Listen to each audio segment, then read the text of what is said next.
Estás entrando en más allá del miedo. Este lugar no es para los débiles ni para aquellos que temen explorar lo desconocido. Aquí descubrirás terrores que traspasan los límites del entendimiento humano, horrores tan profundos y oscuros que desafían la razón misma. Cada historia revelada en este espacio te llevará más allá del miedo convencional, sumergiéndote en un océano de pesadillas sin fin. Prepárate, porque después de cruzar este umbral, tu percepción del miedo cambiará para siempre.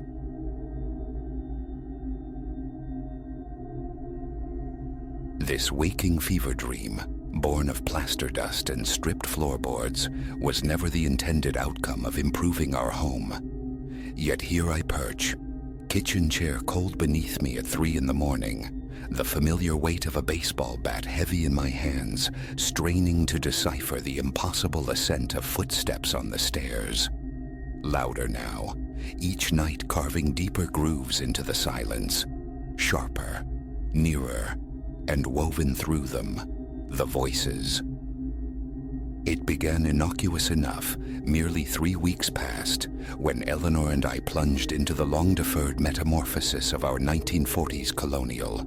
The children, Leo and Clara, required breathing room. The house itself cried out for renewal. Our savings carefully hoarded would permit the gutting of the second story, the installation of a much-needed bath, the conversion of the attic into a sanctuary for Leo. A straightforward undertaking, or so we believed. Initially, predictable chaos reigned. The first week unfolded precisely as the blueprints dictated. Contractors swarmed, reducing the upstairs to skeletal studs and lathe. A fine film of dust settled over everything, plastic sheeting billowing like ghostly sails from the ceilings, the standard detritus of transformation. We relocated the children to the finished basement's relative calm. Leo commandeered the pull-out sofa, Clara the inflatable mattress. Eleanor and I claimed the ground floor guest room. Then, the first intrusion. I surfaced near 2, Blader insistent.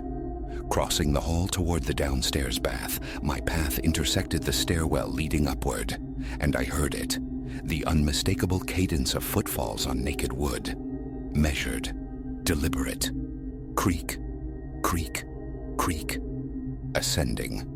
Leo, my immediate thought, defying our strict injunction against entering the hazardous zone upstairs. I slapped the switch, flooding the stairwell with harsh light, poised to reprimand. Silence, abrupt and absolute. I ventured halfway up, scrutinizing each riser. Nothing but raw timber treads, scatterings of construction debris, and the spectral dance of plastic agitated by the heating vent's exhalation. A check downstairs confirmed both children deeply asleep. Eleanor, too, lost in slumber in our temporary chamber. Old house groans, I reasoned. Structures of this vintage settle. They murmur and pop, particularly when subjected to the stress of renovation, the shifting burdens, the structural alterations. I am by trade an analyst, a man tethered to quantifiable facts. A rational underpinning always exists. The subsequent night repeated the performance. Closer to 3 this time. Footsteps climbing. That same unhurried rhythm. But accompanied now by something new. Susurrations. A low confluence of voices, too faint for comprehension, yet possessing the undeniable texture of hushed dialogue. Once more the light's glare extinguished the sounds. Once more the household slept undisturbed. I procured a notebook, began chronicling the occurrences, times, specifics. The 3rd night, the phantom ascent reached the 8th step before ceasing. The 4th, the 10th. Each time the voices gained a fraction more volume, though remaining tantalizingly indistinct, like eavesdropping through dense plaster. The melody of speech discernible, the lyrics elusive. By that first week's conclusion, sleep had become a fragmented luxury. I installed a motion-sensitive camera overlooking the stairs. Its digital eye captured nothing beyond airborne motes of dust and the occasional tremor of plastic sheeting caught in drafts. Yet the footfalls persisted, climbing ever higher, the voices weaving themselves into a clearer, though still unintelligible tapestry of sound. Eleanor observed my hollowed fatigue. "Arthur, you look dreadful," she remarked over morning coffee. "Is the budget weighing on you?" How could I articulate it? How to confess to my pragmatic, clear-eyed wife that spectral climbers haunted my nights? That I now kept nocturnal vigils, clutching lumber, listening to conversations conducted by the unseen. "Work pressure," I mumbled, resorting to caffeine as a bulwark against encroaching dread.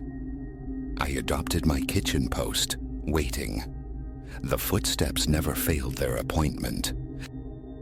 Week 2 saw them crest the summit of the stairs.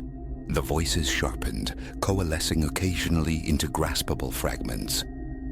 Careful now. Almost at the top.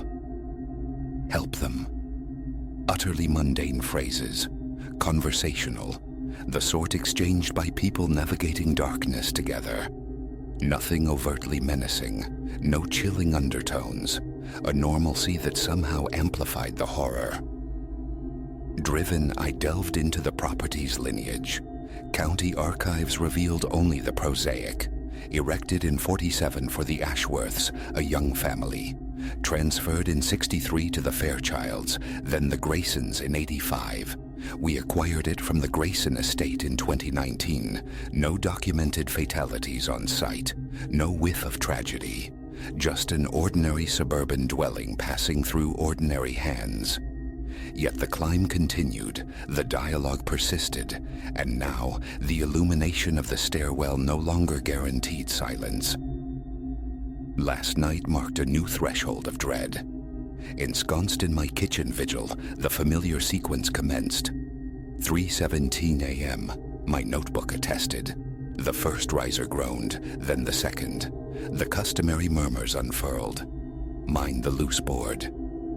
Nails proud there. Take my hand. My grip tightened on the bat's smooth grain, my pulse a frantic drum against my eardrums. They were achingly clear now, a chorus of distinct speakers, male and female, youthful and aged, all employing that helpful commonplace inflection. The ascent reached the 8th step, then deviated. A new voice emerged, high-pitched, childlike. "Why must we go up?" An older tone answered, gentle yet resolute. "You understand why. We all must. Only a few more." It was then I registered the encroaching chill. The kitchen thermostat read a steady 72 degrees, yet my breath plumed visibly in the air. The footsteps attained the 12th step, 13th, 14th. A different voice, frail with age, quavered. "I cannot, not again.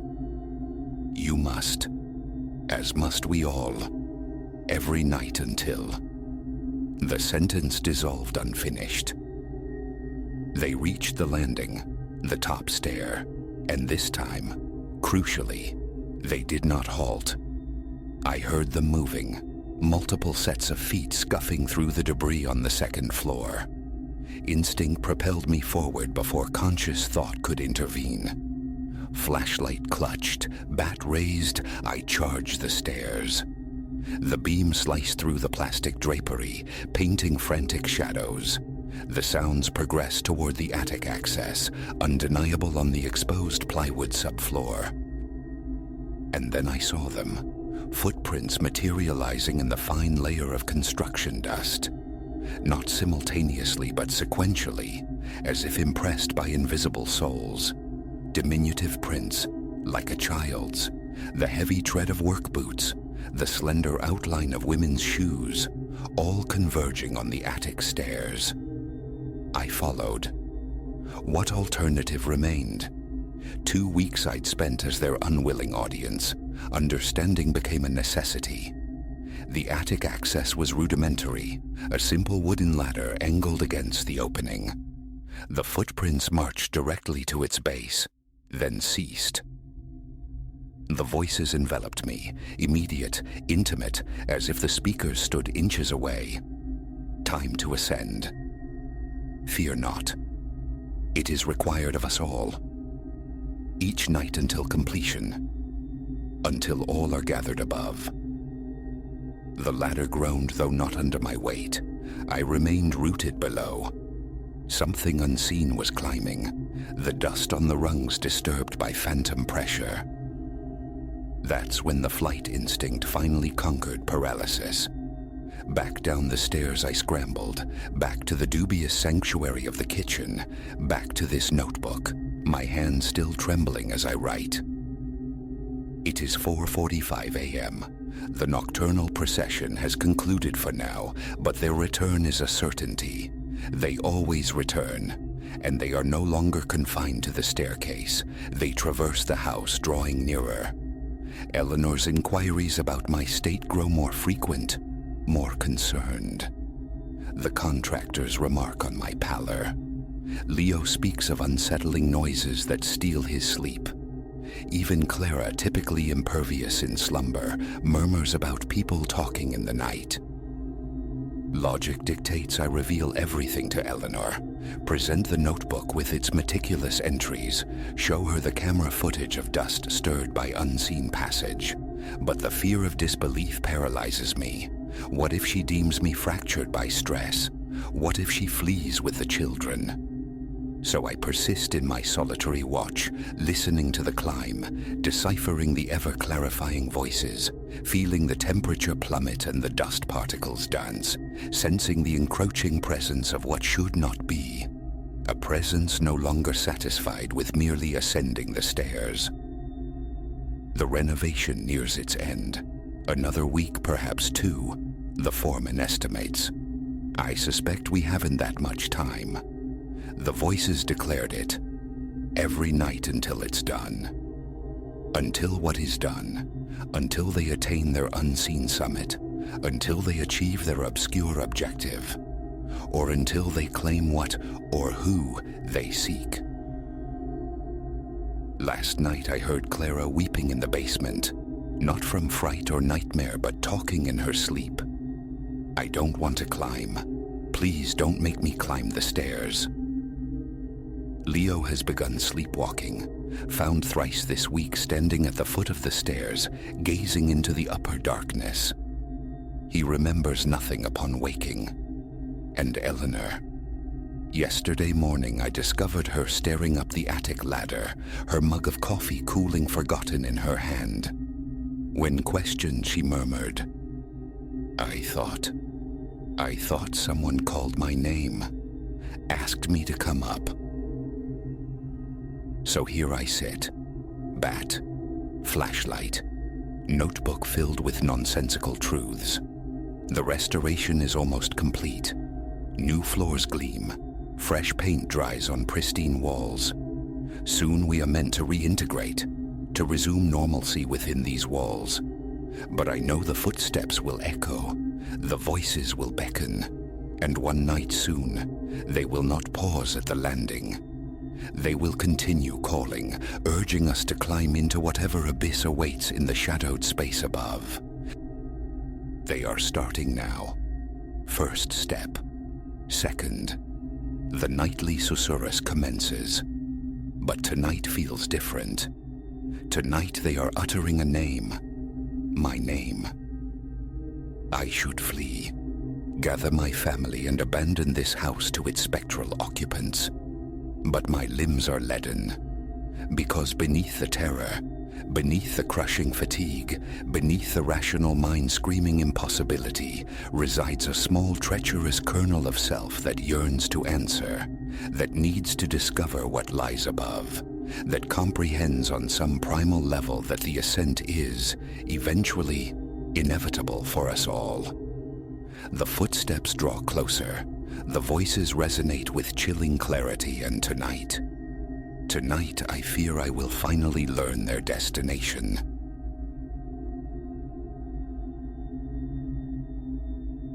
The low thrum of the ballast in the overhead fluorescent tubes pulsed in the laundromat's cavernous quiet, a hollow echo of the daytime churn and tumble. Solitude on the graveyard shift had always been a strange sort of balm, but tonight, folding the last stack of anonymous towels, a cold spider crawl traced my nape. I wasn't alone. This utterly mundane Tuesday night was poised on the precipice, ready to plunge into an abyss from which my life would never quite surface. My name is Alara. For half a year, the graveyard hours at Spin Cycle City, a 24-hour establishment clinging to the edge of town, had been my domain. It wasn't aspiration, merely necessity, a way to fund the final stretch of my studies. Predictable nights unfolded. The click-clack of my arrival at 11, a cursory nod to the departing evening attendant, the familiar ballet of checking lint traps, refilling soap dispensers, and losing myself in textbooks during the long, silent stretches. Around 1, perhaps a little later, my gaze snagged on him. A figure planted across the street, utterly motionless beneath the sickly orange glow of a streetlight. Inertia isn't unusual here. This neighborhood breathes a weary lethargy after midnight, but his stillness felt deliberate, intent. A prickle of disquiet returned. I forced my attention back to the worn pages of my history text, yet peripheral awareness tethered me to him. Each stolen glance confirmed it. He hadn't shifted, wasn't smoking, wasn't waiting for a bus. He was simply observing the laundromat's glass facade, observing me. 2 o'clock bled towards 3, and unease curdled into a tangible anxiety. The blinds were drawn, thin plastic slats offering scant psychological defense against the weight of his unseen scrutiny. Calling the authorities felt absurd. A man is standing on the pavement. Paranoia, they'd call it. Then, at 3, a sound so soft it might have been imagined.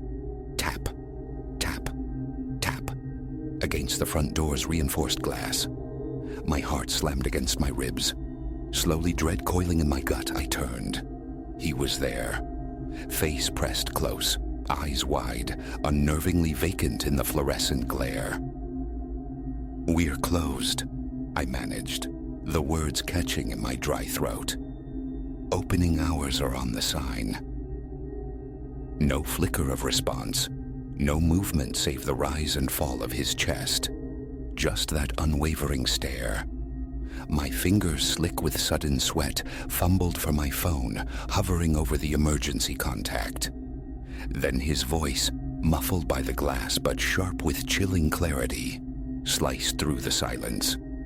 "Let me in, Alara. A moment is all I need." A cascade of ice water seemed to flood my veins. "Alara. How?" "I'm dialing 911, I stated, hoping the tremor wasn't audible. His expression remained placid, but his next word shattered my resolve. "I wouldn't, Alara. Not unless you're indifferent to your mother's well-being. Pleasant Acres isn't far, is it?" Breath hitched. My mother, her fragility in that nursing home across town. How could this stranger possess such knowledge? "What is it you want?" The question emerged as a ragged whisper. As I said, just conversation. "Unlock the door, Alara." Every nerve ending screamed defiance, a primal urge to barricade myself further, but the veiled threat against my mother was a lever he wielded with terrifying precision. My hand, betraying me with its tremor, slid the deadbolt. He flowed inside, less a man walking than a shadow detaching itself, movements unnervingly fluid. Closer now, I saw the gray threading his dark hair, the lines etched around eyes that seemed to penetrate layers of clothing, skin, bone. Perhaps 50. "See? Painless," he murmured, his voice a low, resonant hum. "Shall we find somewhere to sit?" Retreating instinctively, my hip collided with a folding station. "Who are you?" Why are you doing this? A smile touched his lips, devoid of warmth. My identity is irrelevant. My purpose, that requires elucidation. For the following hour, a surreal eternity, he dissected my existence. He spoke of my childhood home, the name of the boy who'd given me my first awkward kiss behind the bleachers, the summer I'd tumbled from the oak tree and fractured my radius. Details no random stalker could glean. Each revelation tightened the knot of terror in my stomach.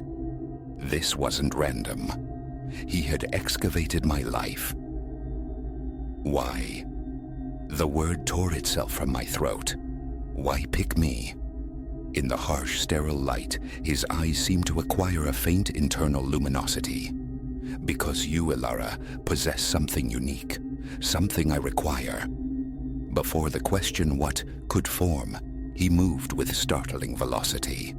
The space between us vanished.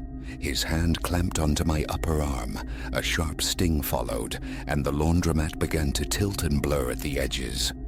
Resist nothing, his voice echoed, seeming to spiral down a long tunnel. It will be concluded shortly. Consciousness returned reluctantly, ushered in by a throbbing skull and the cloying scent of damp earth and decay. Darkness pressed close. As my vision swam into focus, rough shapes resolved, stone walls, dripping water somewhere nearby. A cellar. Panic surged, raw and primal, as I strained against restraints. Rope bit into my wrists and ankles. I lay sprawled on cold, abrasive concrete. Return to us. His voice materialized from the oppressive gloom nearby, making me recoil. Excellent. We may commence. Commence what? My voice was a parched croak. What do you want? He emerged from the shadows, an object catching what little light existed, the dull gleam of a blade. I explained, Ilara. You carry something necessary, exceedingly rare. He advanced, and I saw it clearly now. His eyes weren't just cold, they held a faint phosphorescent glow. This wasn't real, a stress-induced nightmare, yet the searing line of pain as he pressed the knife tip against the skin of my forearm screamed reality. Your blood, Ilara. It holds a singular quality. It will facilitate a transformation. A scream ripped through me as the blade sliced, the sound swallowed by the dank confines. Yet even through the agony, a fiercely defiant part of my mind scrabbled for purchase, for escape. Years navigating shadowy streets after late shifts hadn't been for nothing. As he bent closer, momentarily focused on the crimson welling from the cut, I saw the opening. With every ounce of strength, I snapped my head upward, connecting hard with his face. A grunt of pain, a curse, and the knife clattered away. Ignoring the fire in my arm, I twisted, contorting until my bound hands closed around the fallen blade's handle. Awkwardly, desperately, I began sawing at the ropes encircling my wrists. He was staggering back, blood streaming from his nose by the time the fibers gave way. I was free, armed. You cannot comprehend, he snarled, the sound thick with blood and fury. This process is immutable. I didn't wait for elaboration. I lunged, swiping wildly with the knife, catching him across the pectoral muscle. He roared, less in pain than sheer outrage, and charged. We became a tangle of limbs on the frigid floor. His strength was considerable, but desperation fueled me. In the chaotic scramble, the knife found purchase, sinking deep into his shoulder. He stumbled back, a look of profound surprise eclipsing the pain. And then I saw it. His blood. It wasn't crimson. It was viscous, oily, black as pitch, seeming to writhe sluggishly on his skin. His momentary shock was my salvation. I scrambled towards a set of rough wooden stairs glimpsed earlier in the periphery, I took them 3 at a time, the frantic thudding of my own heart deafening. Behind me, heavy footsteps pounded in pursuit. I burst through a doorway into what appeared to be a derelict house, fractured moonlight striping the dust-choked floors through broken panes. No hesitation. I sprinted for the front door, praying it wasn't jammed or bolted. The cool kiss of the night air was a physical blow as I stumbled onto an overgrown patch of lawn. Unknown territory, but distant pinpricks of light promised civilization. Safety. I ran. Faster than I knew possible, the sharp protest of my bare feet on asphalt ignored. No backward glances, no pause until the fluorescent haven of a gas station materialized ahead. The attendant's eyes widened into saucers as I burst through the door, smeared with blood, hair wild, gasping. "Police," I choked out. "Now, please." The aftermath remains a fragmented haze. Flashing lights, murmured questions from uniformed officers, the sterile environment of an emergency room. More questions I struggled to articulate. They located the house, confirmed the cellar, the bizarre paraphernalia, the jars filled with that obsidian fluid I fought not to visualize. No trace of him. Just evidence, they said, of a dangerous predator targeting women like me. I was lucky, they murmured. So lucky. But they hadn't witnessed the impossible glow in his eyes, hadn't seen the blood that defied nature.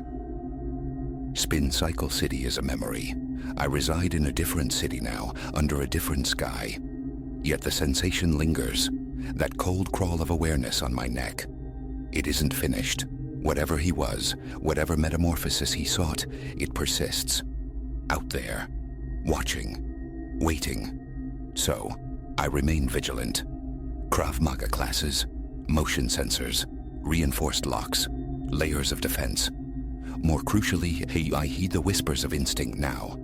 Because sometimes, the prickle of fear isn't just imagination running wild. Sometimes it's the shadow stretching, the monster confirming its reality. And should it find me again, I will be ready.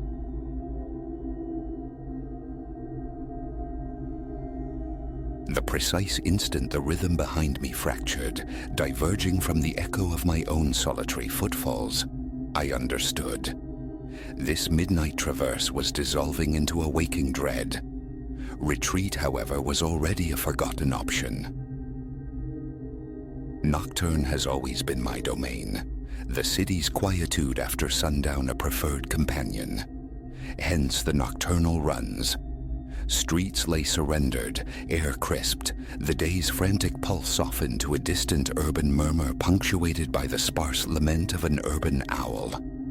This night promised no deviation, or so the illusion held.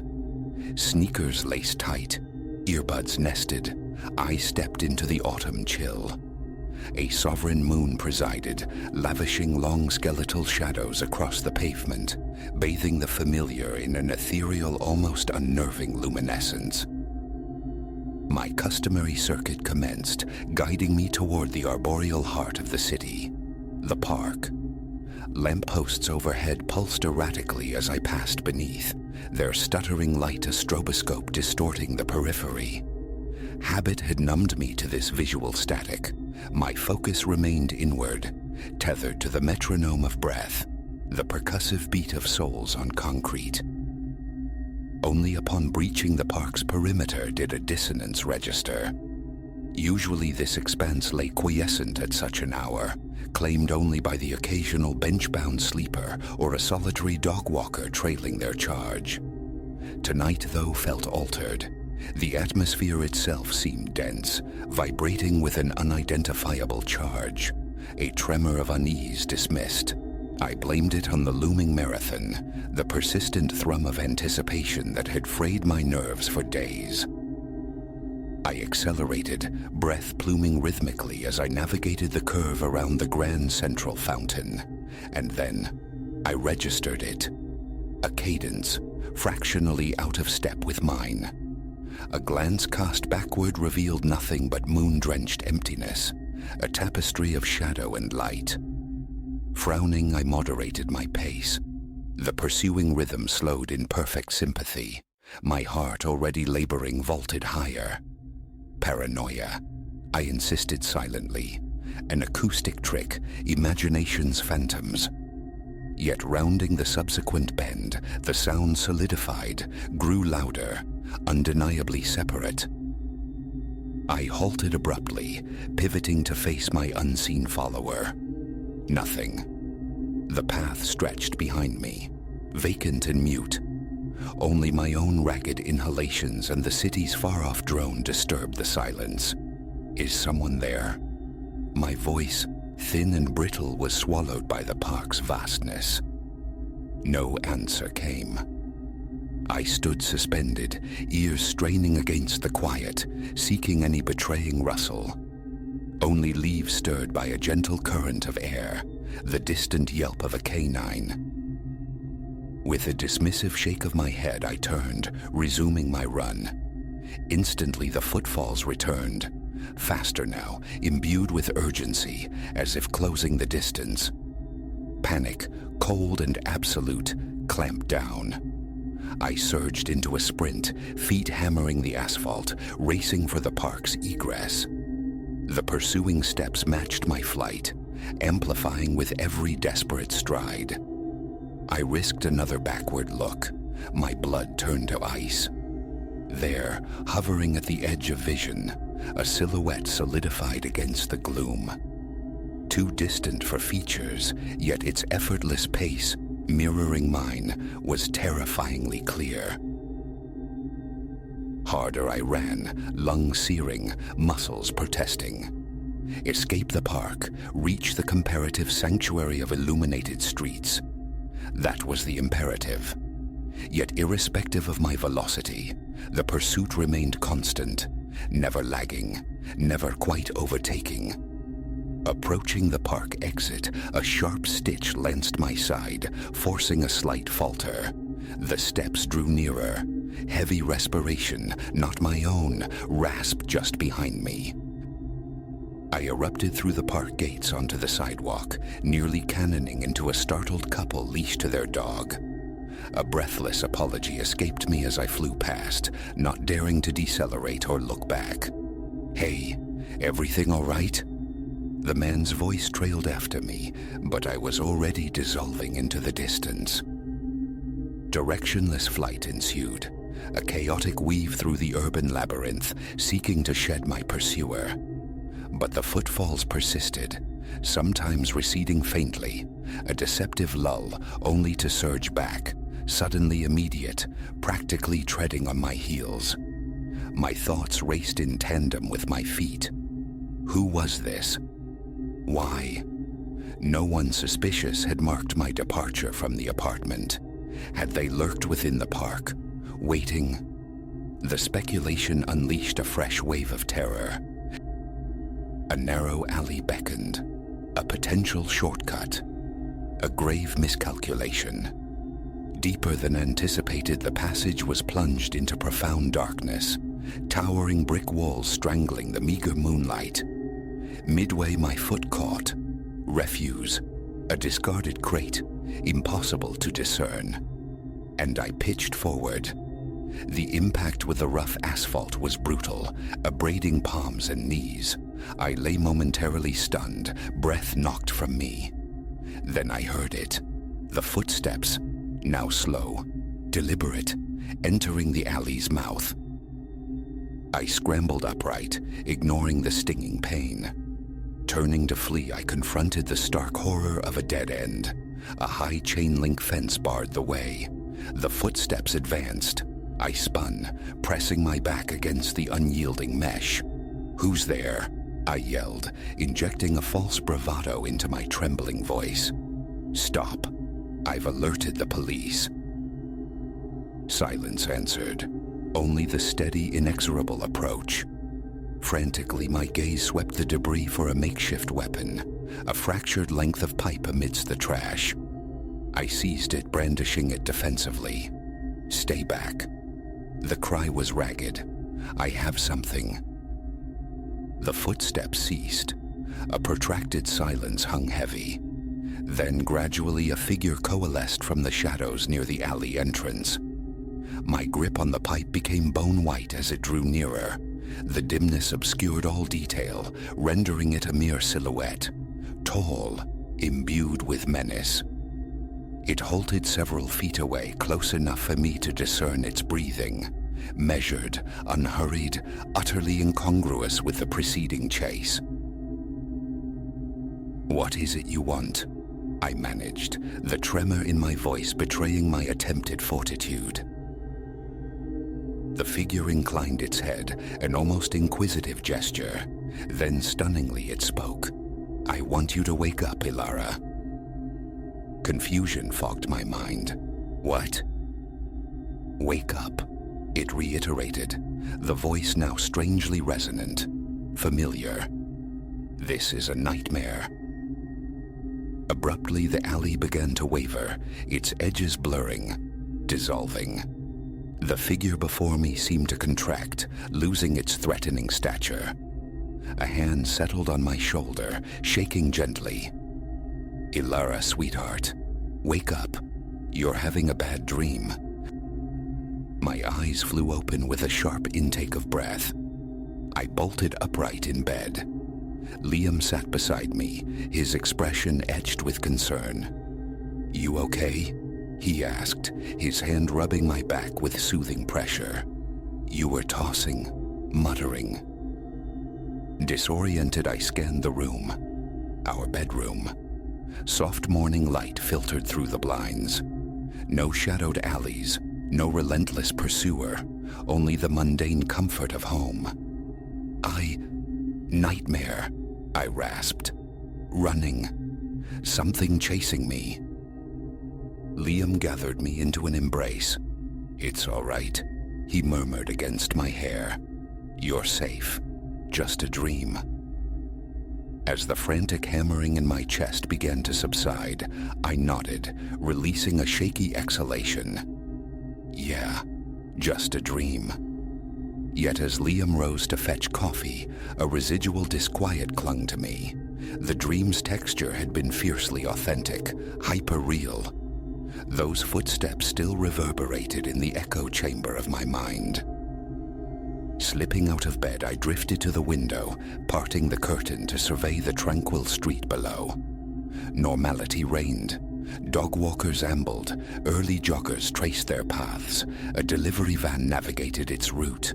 Then, for a fleeting second, my breath caught.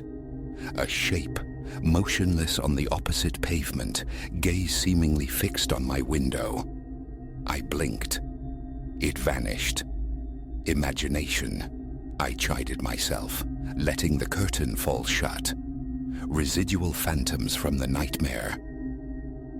But turning away, the conviction felt hollow.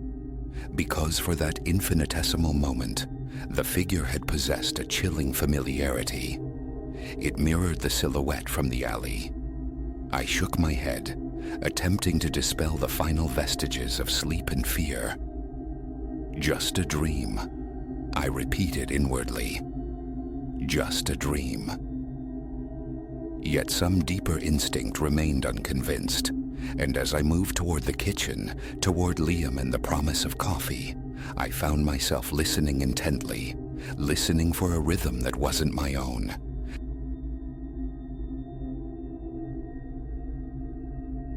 The first time his shadow fell near the periphery of my awareness, near the brickwork of my building, I labeled it happenstance, a trick of the tired eye.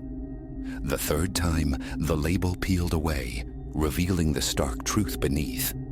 I was being hunted. What remained veiled was the velocity with which my ordinary existence would disintegrate into a frantic kaleidoscope of dread.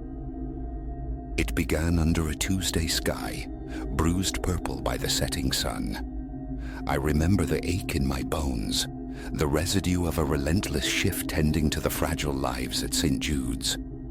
Nursing drains you, leaves you hollowed out, yearning only for the sanctuary of home, the muffled comfort of worn slippers, the hypnotic drone of televised inanity. Approaching the familiar archway of my apartment complex, I registered him, a figure anchored across the avenue, indistinct build swallowed by a dark coat, a ball cap tugged low, erasing his features. Yet his stillness radiated intent, a laser focus aimed squarely at my building's entrance that prickled the fine hairs along my nape. My stride involuntarily quickened, keys jangling a nervous rhythm against my palm. A backward glance as the heavy door sighed shut behind me revealed only empty pavement. Exhaustion, I reasoned. Too many late nights steeped in narrated darkness and whispered true crime horrors. The following afternoon he materialized again. Same patch of sidewalk, same unnerving immobility, same silent vigilance. This time the pressure of his unseen gaze felt tangible as I scrambled inside, a physical weight pressing between my shoulder blades. My keys twice betrayed my trembling fingers before the lock yielded. By Friday, frayed edges defined me. He was a constant sentinel, an unwavering fixture in my daily commute, regardless of the detours I plotted or the erratic hours I kept. Always there, waiting. The thought of involving the authorities flickered, then died. Report what precisely? A man occupying public space? A feeling of being watched? Evidence was a ghost, leaving only this corrosive certainty gnawing at my insides, growing bolder with each passing day. Saturday arrived, and the fear had become a cage. I remained sequestered within my walls, the city's pulse a distant thrum beyond my sealed windows. As dusk bled into the corners of the room, I risked a peek through the blinds, heart braced for the familiar silhouette. The street below lay vacant. A profound, almost dizzying relief washed through me. Perhaps the fixation had waned. Perhaps he'd drifted on. Then came the sound, a delicate rapping against my apartment door. My pulse leaped, a frantic bird against my ribs. Solitude was my norm, visitors, an anomaly. Barefoot, I ghosted across the polished floorboards, the wood cool beneath my soles. The peephole offered only the sterile, vacant expanse of the hallway. I held my breath, ears straining against the sudden silence. Another knock, sharper this time, insistent. I recoiled, hand clamped over my mouth, muffling a gasp. He was clever, positioned just beyond the lens's fisheye view. Who is it? My voice was a flimsy, trembling thing. Only silence answered, thick and expectant. Then, delivery. The voice, undeniably male, was distorted by the wood between us. My thoughts scattered like startled pigeons. No orders placed, no packages expected, certainly not at this hour. Every nerve ending shrieked alarm. This was wrong, deeply wrong. Leave it by the door, I managed, striving for a firmness I didn't feel. I'll collect it later. Requires a signature, came the flat reply. I retreated further into the room, the frantic thudding in my chest migrating to my throat. This was not routine, not normal. My fingers, slick with sweat, fumbled for my phone, stabbing at the emergency number. As the receiver lifted towards my ear, a sound colder than any winter wind pierced the air, the distinct metallic snick of a key turning in my own lock. The phone slipped from my grasp. Instinct propelled me towards the bedroom. I slammed the door, the sound echoing hollowly, and jammed the sturdy desk chair beneath the knob. Footsteps, measured and unhurried, crossed the threshold of my apartment. Little mouse, a voice crooned, a sickening parody of playfulness. The game's up. My eyes darted around the room, searching wildly for purchase, for defense. They landed on the heavy ceramic lamp beside my bed, With shaking hands, I wrenched the plug from the wall, gripping the base like a cudgel. The footsteps paused directly outside the bedroom door. The knob rattled tentatively. "Don't make this difficult," the voice murmured. "We both know the inevitable." I stood rooted, a statue carved from terror, the lamp held high. The door shuddered under a sudden impact. Once, twice, a third blow. On the fourth, the sickening scrape of the chair leg sliding across the floorboards reached my ears. One more heave, and the barrier would fail. In that instant, something fractured within me, not from fear but from fury. Not like this. I would not be extinguished here, a trembling creature cornered in the dark. As the door splintered inwards, I swung the lamp with the entirety of my being. It connected with a resonant crack, the unexpected force staggering my assailant. He stumbled momentarily disoriented, creating the sliver of an opening I desperately needed. I surged past him, a blur of motion, refusing the urge to look back, propelled only by the primal need for escape. Out into the main room, towards the front door, screams tearing from my raw throat as I fled into the hallway. Behind me, the thud of his recovery, his heavier footfalls pounding in pursuit. Down the stairwell I plunged, taking steps 2, 3 at a time, bare feet slapping against the cold, unforgiving concrete. I burst into the lobby, sucking in air, the sight of my neighbor, Mr. Aris Thorne, retrieving his mail flooding me with incandescent relief. His weathered face, usually placid, registered shock as he took in my wild eyes, my disarray. "Police! Call them!" I choked out, just as my pursuer spilled from the stairwell door behind me. The subsequent moments unfolded in a surreal rush. Mr. Thorne, a man whose quiet retirement belied his marine past, moved with astonishing agility. He launched himself at my attacker, a solid grounding force tackling the man to the polished floor. While Thorne pinned him, I finally blessedly completed the call, the dispatcher's calm voice a lifeline in the chaos. Sirens wailed closer, converging with the flashing lights that soon painted the lobby in strobing blues and reds. An ambulance crew arrived alongside the officers. As they hauled my attacker away, wrists bound, the lobby's stark fluorescent glare illuminated his face clearly for the first time. It was him, the watcher from the street. But stripped of the shadows and distance, he seemed utterly unremarkable. Not a phantom, not a monster, just a man.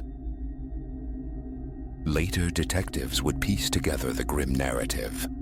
Silas Vance, linked to a string of similar stalking incidents, escalating to invasions across the city. His apartment yielded meticulous notes charting my movements, my routines, alongside disturbing keepsakes from others who hadn't been as fortunate. I was lucky, they stressed, if Mr. Thorne hadn't been checking his mail at that exact moment. That night, my apartment remained empty. Many nights followed suit. I sought refuge with a friend, starting at every creak, deciphering menace in every shifting shadow. Months dissolved into therapy sessions before the nightmares loosened their grip, allowing sleep to return in fragmented peace. Eventually, distance became my shield. A new city, a different hospital, an unfamiliar skyline. My new home boasts fortifications, deadbolts, sensors, reinforced glass. I learned Krav Maga, the sharp, efficient movements a stark contrast to the healer's touch I practice daily. Slowly, painstakingly, the sensation of safety began to reseed itself within me.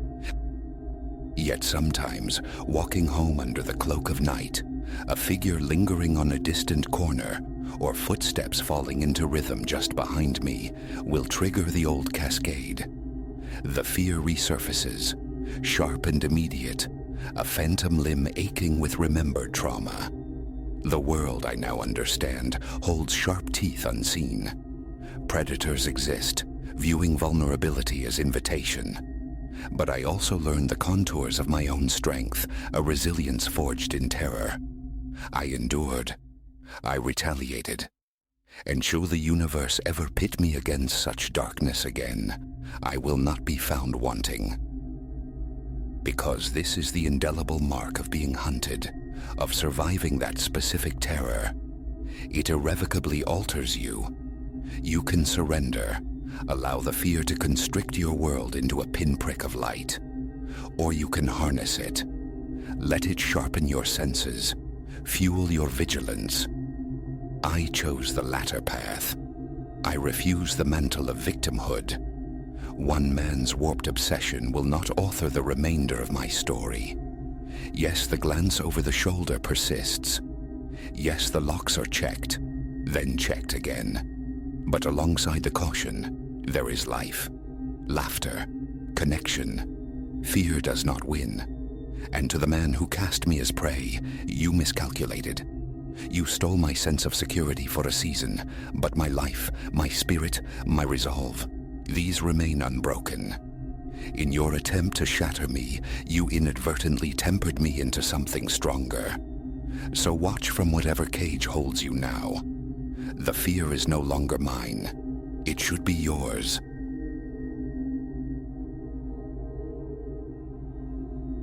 The first time registered as mere static in the background hum of a Tuesday morning. Elira was arranging scarves at the boutique, sunlight striping the polished floor when he materialized. Indistinct, middle-aged, clad in the ubiquitous armor of polo shirt and khakis, a man sculpted from the clay of anonymity. He inquired about her car, the crimson coupe parked curbside, a specific query about its transmission. Ilara offered a polite, gauzy reply, her focus already drifting back to silk and cashmere. 3 days dissolved. 15 miles away, amidst the clatter of spoons and conversation in a sunlit cafe, Ilara shared lunch with her sister Chloe. Then, he was there. Same shirt, same vacant geography of his face, same question echoing about the coupe's mechanics. The broth in Ilara's bowl suddenly tasted of ash. Chloe's low murmur, sharp with concern as he drifted away. "Do you know him, Ilara?" A silent shake of the head, but a cold knot of dread tightened deep within her. The next fortnight unfolded like a series of unsettling vignettes. He'd manifest outside her gym's glass facade, drift through the fluorescent aisles of the supermarket, materialize in the sprawling asphalt expanse of the cinema parking lot as she met friends. Always the automotive interrogation, always his proximity a fraction too close, his gaze lingering, adhesive, long after the exchange concluded. Each appearance chipped away at the veneer of coincidence, revealing the deliberate architecture beneath. Perhaps he's just a Mazda enthusiast? Maya, her co-worker, offered, though the suggestion hung thin in the air.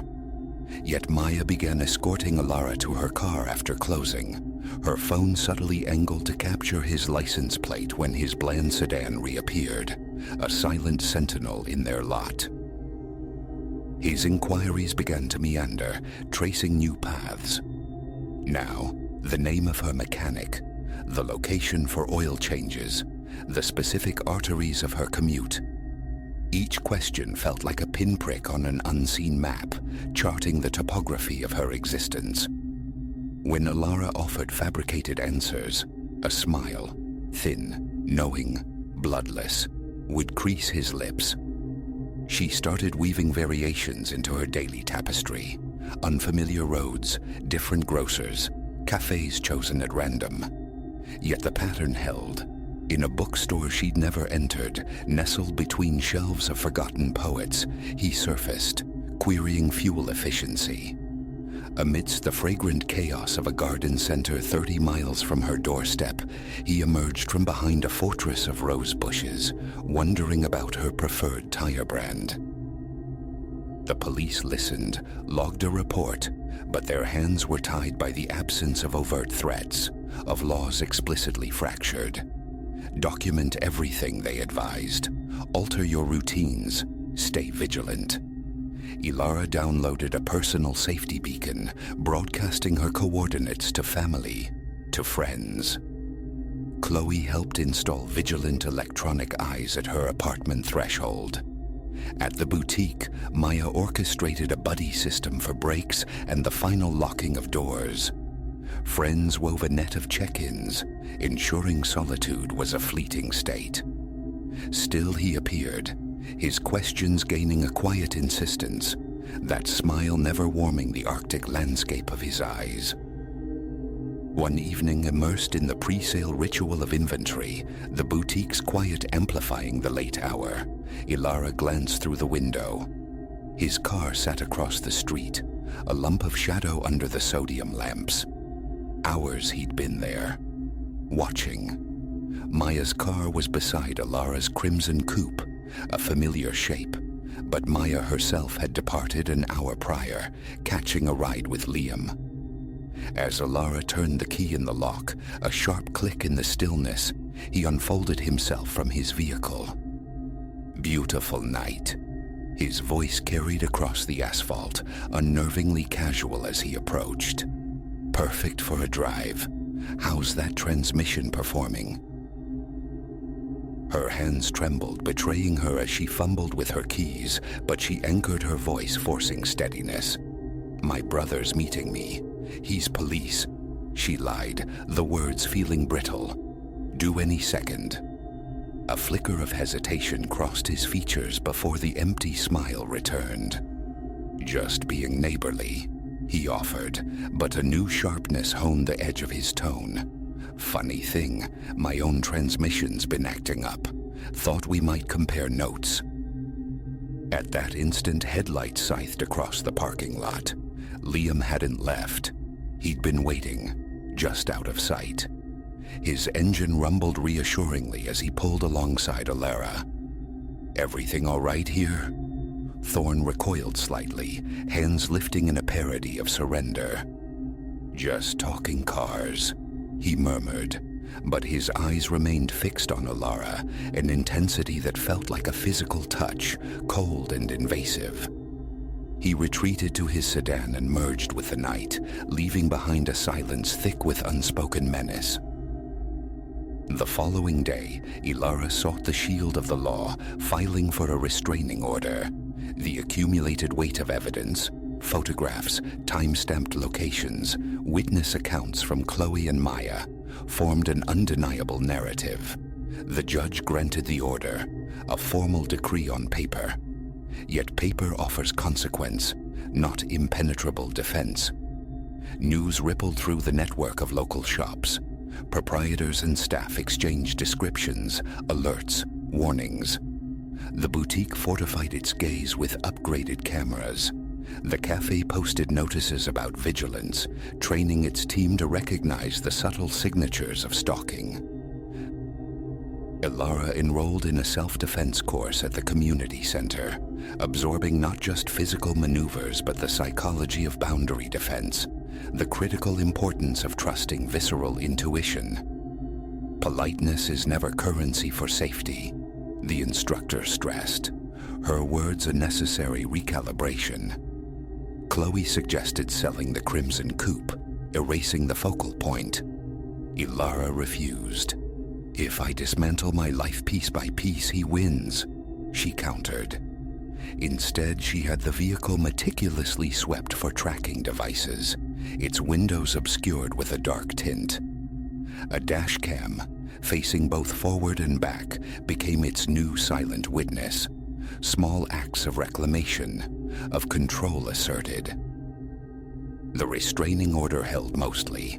He ceased direct approaches, but the unsettling sensation of being observed persisted. Glimpses of him in the distance, notebook in hand, his focus invariably snagged by the crimson coupe.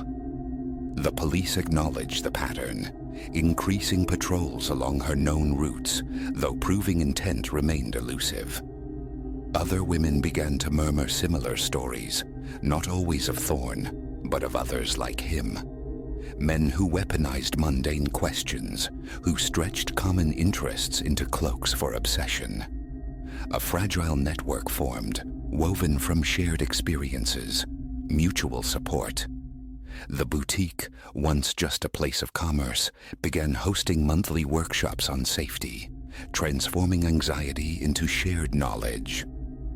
Women learned about situational awareness, boundary setting, recognizing the crimson flags fluttering at the edges of interaction. They learned, too, the profound strength of solidarity. Last week, a teenager entered the boutique, her nervousness a palpable aura. She spoke of a man, persistent questions about her car at her after-school job. Without hesitation, Ilara connected her to the burgeoning support system, the sympathetic ear of a police liaison, the self-defense instructor, community advocates ready to listen and advise. Sometimes Ilara still spots Thorn navigating the town's periphery, a ghost at the edge of her vision. But the isolation has fractured. A community now stands sentinel, aware, prepared. His perceived power leeches away with every person who recognizes his script, every business that implicitly rejects his presence, every woman emboldened to heed her own internal alarms. The Crimson Coupe, once a locus of fear, has become an emblem of defiance. Ilara keeps it immaculate, maintained, a tangible daily assertion against being driven away. The questions that once felt like tightening wires now seem like the futile gestures of a man trying to map a territory that refused to be conquered. That perhaps was his fundamental miscalculation. The car was merely the key he tried to use, the innocuous facade for his methodical gathering of vulnerabilities. But in his relentless pursuit, he inadvertently taught Ilara, and countless others, an indelible lesson. There are no just questions when their purpose is to chart the pathways to your fear. Trust the tremor of unease, document the shadows, and never ever discount the profound power vested in a community that chooses to stand together.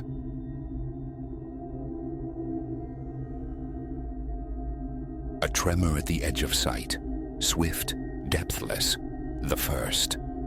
The second sent a frantic drumbeat against my ribs. When the third coalesced from the deepening gloom, a cold crystalline certainty settled. This shortcut, winding through the city's unfamiliar veins, wasn't merely ill-advised. It was a snare, and my own feet had carried me willingly into its jaws. Adventure had always been my compass, the magnetic north pulling me towards the unscripted.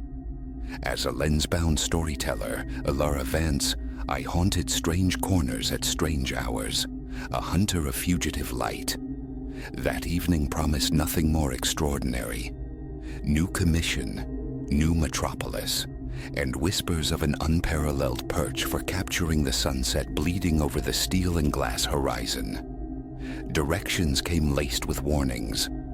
Rough quarter, the locals murmured, their eyes cautioning what their words only hinted at.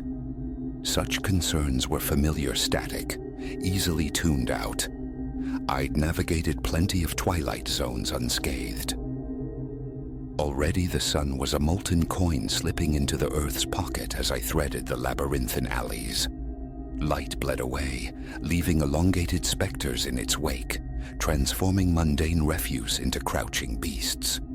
My camera bag, a familiar weight, I hugged closer.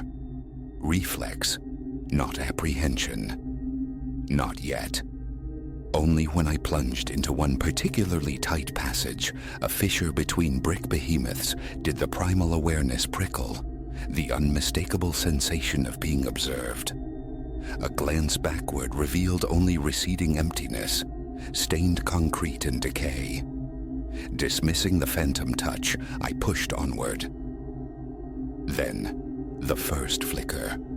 Less a shadow, more a localized absence of light, vanishing so utterly I nearly dismissed it as retinal fatigue. Nearly. My stride quickened, senses suddenly hyper-alert, scanning the periphery, seeking the source of that fleeting negation. Buildings pressed close, their rows of unlit windows like the compound eyes of some vast, indifferent insect. Graffiti writhed on the walls, vibrant wounds that seemed to pulse, drawing the alley tighter, morphing it from passage to gullet with every step. The second disturbance was bolder, a silhouette detaching itself from one shadowed doorway to melt into another further ahead. Purposeful. My heart hammered, a trapped bird against my sternum. Genuine fear, cold and sharp, pierced the veil of my bravado. This was no optical illusion, no phantasm born of weary imagination. Presence, intent, a hunter tracking its quarry. I pivoted, meaning to retreat, to reclaim the known path, but a third shape bled out from a recessed alcove behind me, solidifying the chilling geometry of the situation. I was being channeled, guided like livestock toward an unseen pen. My walk fractured into a jog, then dissolved into a desperate sprint.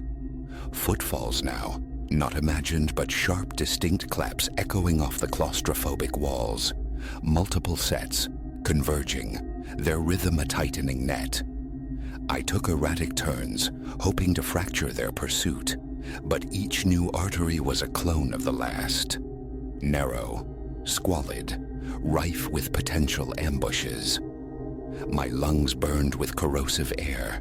The camera bag slapped rhythmically against my hip, a frantic metronome counting down my dwindling options. Rounding a corner, a dead end materialized, a chain-link fence, stark against the bruised twilight. Beyond its diamond mesh, sanctuary beckoned. A thoroughfare, headlights painting fleeting streaks of normalcy, indifferent traffic flowing like a distant river. Salvation, tantalizingly close, yet separated by this metallic web. I lunged, fingers finding purchase, the cold wire biting into my palms. Halfway up, suspended between desperation and hope, a hand clamped onto my ankle, a vice of unexpected strength, yanking me earthward. Blind instinct triggered a violent kick. A guttural grunt answered, the grip momentarily slackening. It was enough. I scrambled, clawed my way over the summit, and dropped, landing heavily on the far side. But the hunt wasn't over. The scrape and rattle of pursuit sounded immediately behind me as I surged towards the main street, towards the indifferent flow of cars and people, my only prayer to reach that fragile membrane of civilization before they could reclaim me. I erupted onto the pavement, a ragged gasp tearing from my throat, eyes wide, hair askew. Pedestrians cast startled, incurious glances my way, eddies in the urban current parting briefly before flowing on. Spinning around, I braced for my pursuers to spill from the alley's maw. Nothing. The narrow opening gaped, empty, as if it had disgorged only me. A moment of dizzying disbelief. Had I dreamt the frantic pursuit? But the stinging abrasions on my hands, the throb where the hand had seized my ankle, these were undeniable anchors to reality. A patrol car drifted by, its presence a sudden beacon. I flagged it down, relief washing over me in a dizzying wave. 2 officers listened, their expressions hovering between professional patience and thinly veiled skepticism as my breathless story tumbled out. They conducted a cursory sweep of the adjacent alleys, their flashlights carving sterile cones through the gloom. Nothing. No lurking figures, no telltale signs of a chase. Likely some local youths having a laugh, one offered, his tone implying my naivete. Gets dicey round here after sundown. Best not to wander solo. I offered a weak nod, depleted of the will to argue. Their offer of a lift back to my hotel felt like a rescue, gratefully accepted. As the cruiser pulled away, the sensation of unseen eyes lingered, clinging like cobwebs, watching from the labyrinth I'd barely escaped. Sleep that night was a shallow, restless sea. Every creak in the corridor, every siren wailing in the distance, jolted me back to the chase. My mind replayed the sequence relentlessly, dissecting each choice, each turn. The warnings ignored, the shortcut taken, the lure of the perfect shot overriding basic caution. Had I been reckless? Undoubtedly. But the cold efficiency of the pursuit, the silent coordination, the way they had evaporated, it felt orchestrated, purposeful, far exceeding adolescent mischief. The following morning, compelled by a need for answers that warred with residual fear, I returned. Daylight stripped the alleys of their nocturnal menace, revealing mundane neglect, not hidden terrors. I retraced my frantic path, camera now an instrument of investigation, not art, seeking corroboration. Nothing tangible save for faint scuffs marring the fence top where I'd vaulted over. Then, as I turned to leave, my gaze snagged on something partially obscured by a overflowing dumpster. Spray painted onto the grimy brick, stark and deliberate, a symbol. An unblinking stylized eye nested within an equilateral triangle. It resonated with no known meaning, yet its presence sent an icy rivulet down my spine. I captured its image, a digital witness, and retreated swiftly, the open daylight suddenly feeling profoundly unsafe. Back in the sterile anonymity of my hotel room, hours dissolved into a frantic digital excavation. The symbol became a key, unlocking dimly lit corridors of the internet, replete with Baroque conspiracy theories and chilling urban folklore. Tales surfaced of clandestine fraternities ruling cities from below, of ritualistic hunts through concrete jungles, initiations played out in the shadowed margins. Absurd, most of it, yet certain threads resonated with unnerving clarity. The coordinated silent chase, the strategic disappearance upon nearing witnesses, the cryptic sigil left as a calling card. The parallels were too sharp to dismiss entirely. The skyline remained uncaptured. My remaining shots for the commission were safe, pedestrian, bathed in the unambiguous light of populated squares. The moment the assignment concluded, I fled the city, the journey to the airport punctuated by compulsive glances over my shoulder. Years have passed. Caution is now my constant companion. I map my routes through well-lit thoroughfares. Unfamiliar cities after dark are navigated only in company, or not at all. Some might label it paranoia. I call it learned wisdom, the scar tissue of survival. Yet sometimes late at night, immersed in the digital alchemy of editing, a peripheral anomaly in an image, a shadow misplaced, a form blurred at the edge of focus, will snag my attention. And instantly I am back in those suffocating alleys, the echo of phantom footfalls reverberating in the chambers of my memory. Who they were, what purpose fueled their hunt, these remain unanswered questions, specters haunting the edge of my consciousness. Was I a target chosen, or merely random prey stumbled upon in their domain? I cannot know, but I carry the certainty that maps lie, that beneath the grid of streets lies another geography, unseen. That entities move within the shadows, their existence parallel to, yet wholly separate from, the brightly lit world. And sometimes through recklessness or ill fortune the veil thins. So heed the prickle on your neck in places unknown, that ancient instinct screaming of observation. Do not rationalize it. Do not dismiss it. Flee. Towards light, towards crowds, towards the fragile shield of the mundane. Because a shortcut can easily become a descent. And should you ever encounter that symbol, the eye within the triangle, turn back. retreat. Some truths offer no illumination, only a deeper darkness. Some worlds once glimpsed forever stain the light you return to.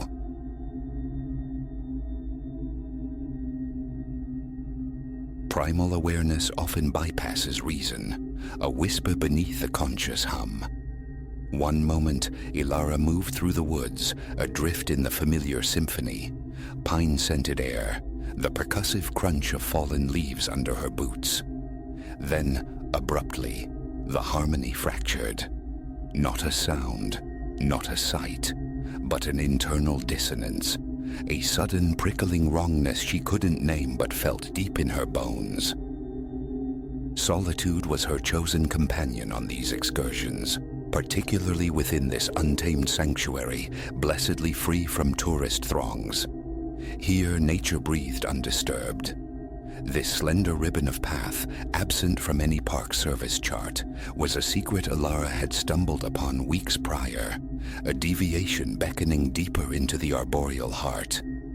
Previous visits saw her hesitate at its threshold. Today, curiosity tugged insistently. With each step inward, the forest seemed to hold its breath. The chatter of jays, the scurry of unseen paws through undergrowth, all receded, dissolving into an immense profound stillness punctuated only by the sighing wind and the rhythm of her own footfalls. It wasn't menacing, not initially. A vast tranquility settled. Ancient trees loomed, their boughs interwoven into a dense emerald ceiling, fracturing sunlight into dappled coins that danced across the mossy floor. But then, swift and cold came the awareness of observation, a palpable scrutiny. Ilara halted, breath caught, ears straining against the profound quiet. Only the wind answered, yet the skin on her nape tightened, an ancient alarm. Her gaze swept the dense stands of timber, searching for anomaly, for movement. Nothing stirred. Just Ilara, alone. Paranoia, she chided herself, forcing her feet forward. Deep woods played tricks. Still the sensation clung, intensifying, a phantom gaze pinning her from the shadowed recesses between trunks. And then, materializing from the trail's haze ahead, a silhouette. Distant perhaps 100 feet, stark against the muted greens and browns. Ilara froze, her pulse leaping against her ribs. A man's outline, tall, utterly immobile. He faced her. Details remained indistinct, blurred by distance, yet his presence was absolute. A cold consideration. Turn back now. People frequented trails, didn't they?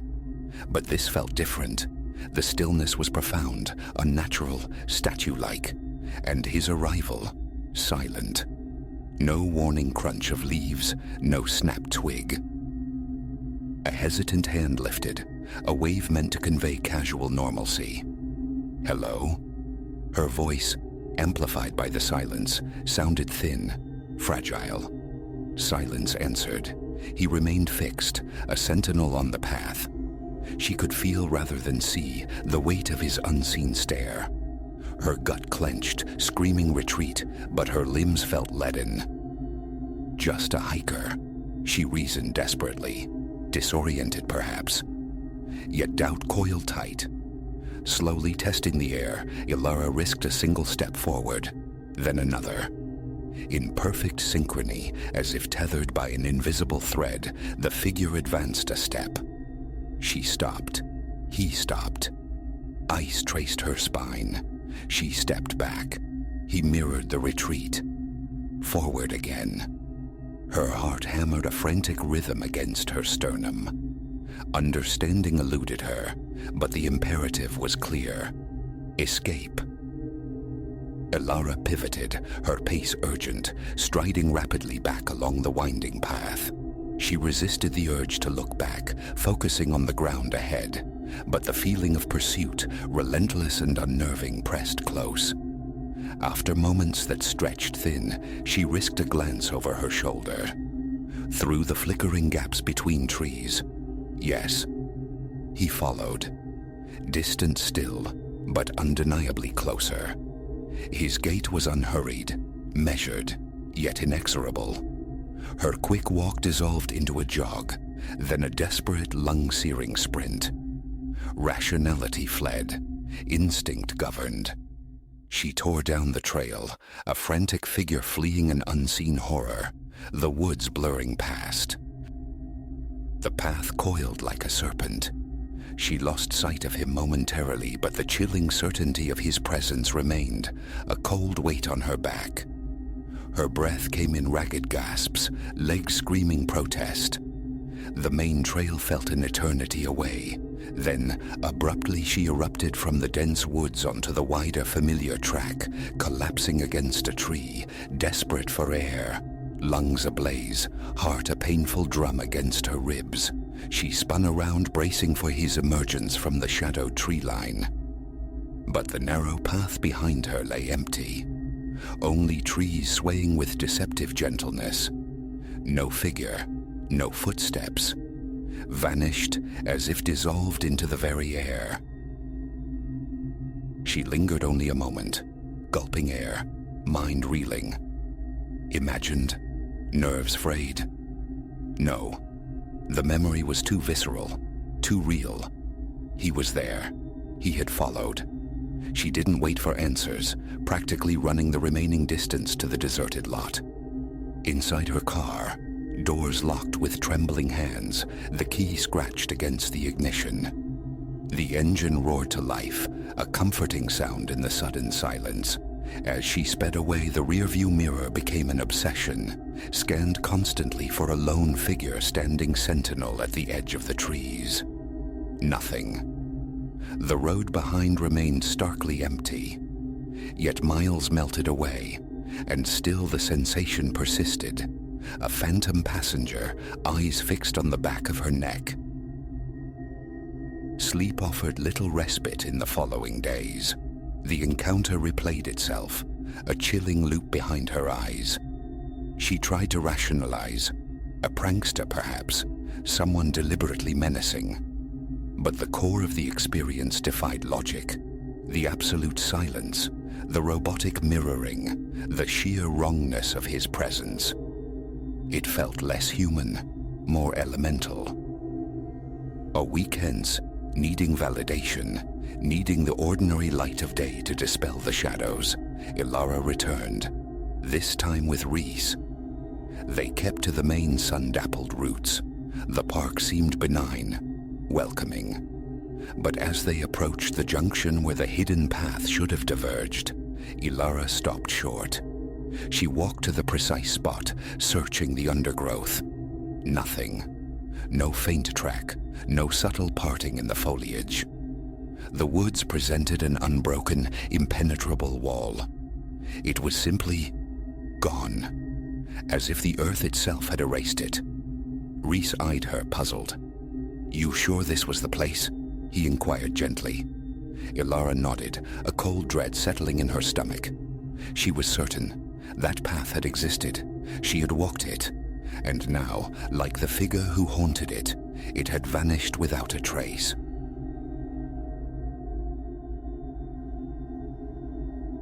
Some places exist outside the normal flow, pockets where time coagulates, leaving everything coated in a veneer of breathless quiet. The Grand Lacroix Hotel was such a place. I felt it the instant I crossed its threshold, a trespass I shouldn't have committed, spurred by a curiosity I now curse. Looking back through the haze of memory, I wish I'd heeded the tremor of warning, because within those decaying walls lay something immutable, something inexplicable that etched itself onto my mind forever. It began, as these things often do, with a story overheard. My friend Miles and I were navigating the arteries of the country on a rambling road trip, aiming for a rendezvous with friends and a weekend lost to campfire smoke and canvas tents. We'd pulled into a roadside diner, the kind where coffee pots are perpetually warm and the vinyl booths sigh under your weight.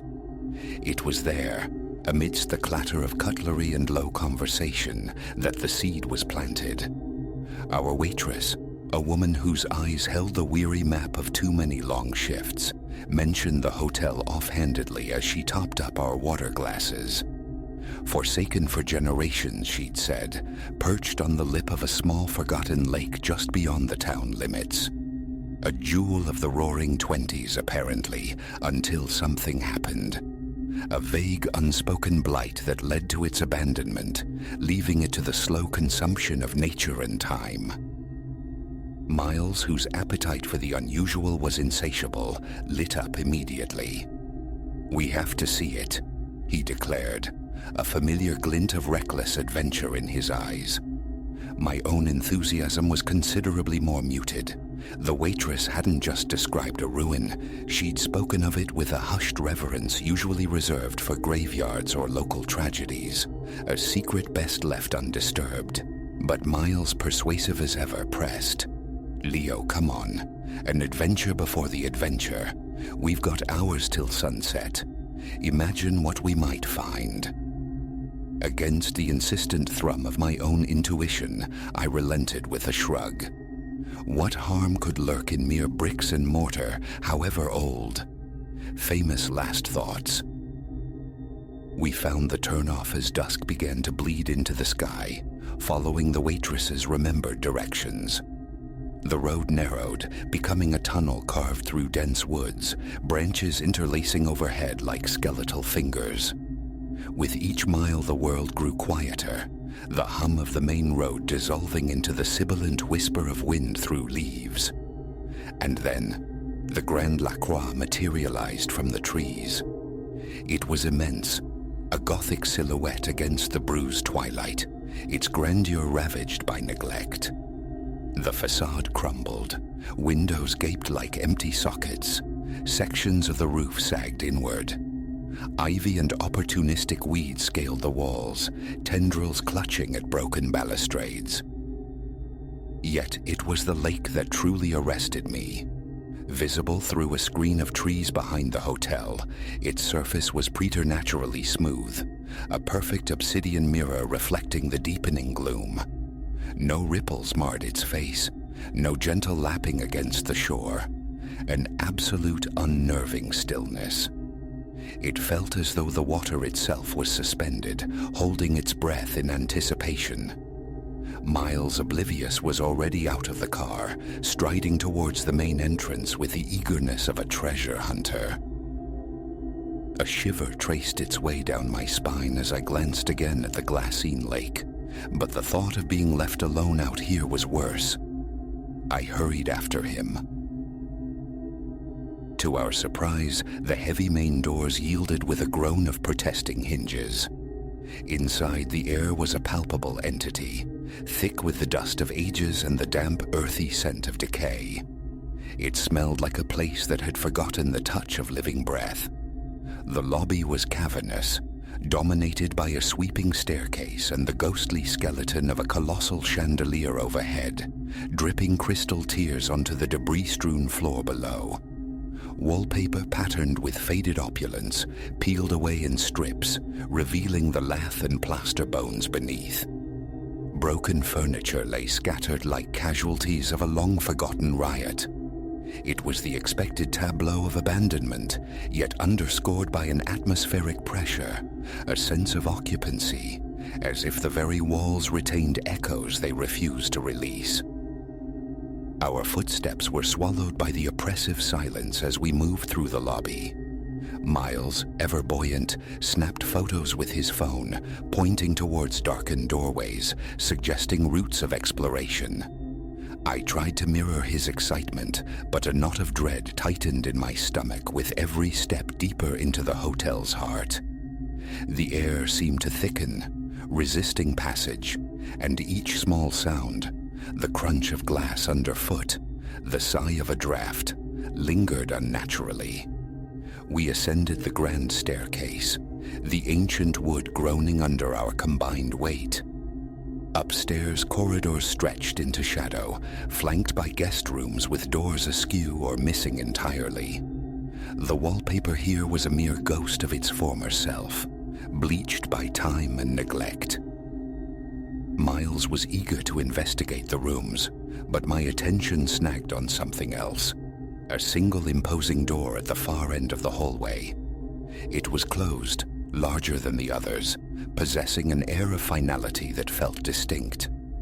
It didn't just close off a room. It felt like a seal. I beckoned Miles over, and we approached it together. The closer we drew, the more intense the pressure in the air became, a physical weight against my chest. Still, an irresistible compulsion pulled me forward.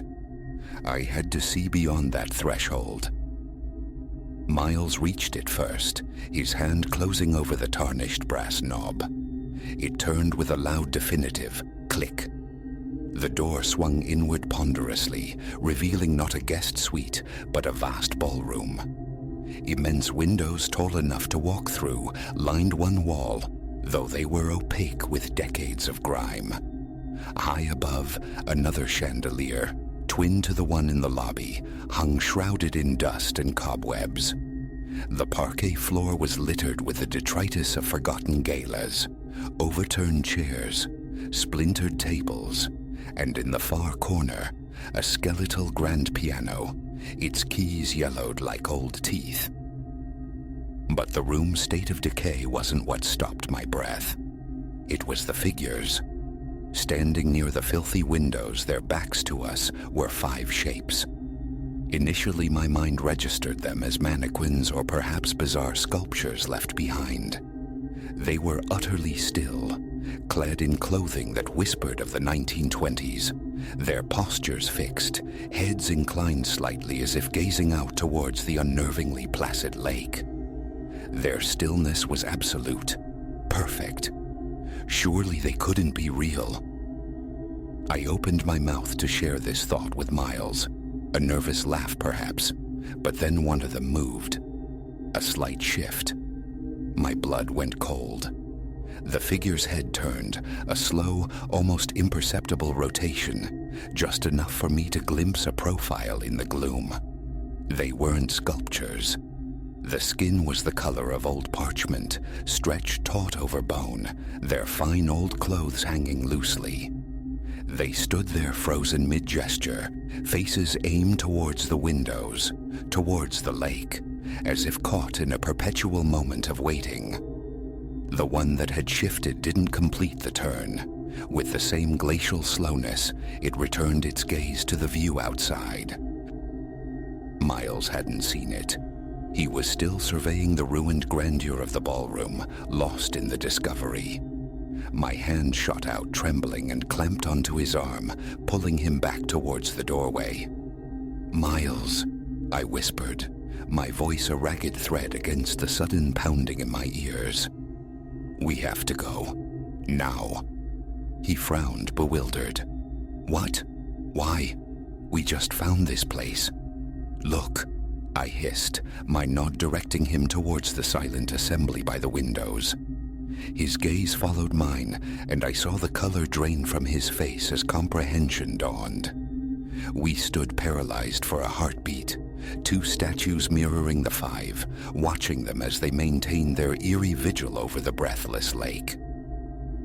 Then, without preamble, one figure pivoted fully towards us. Its movement was fluid yet utterly unnatural.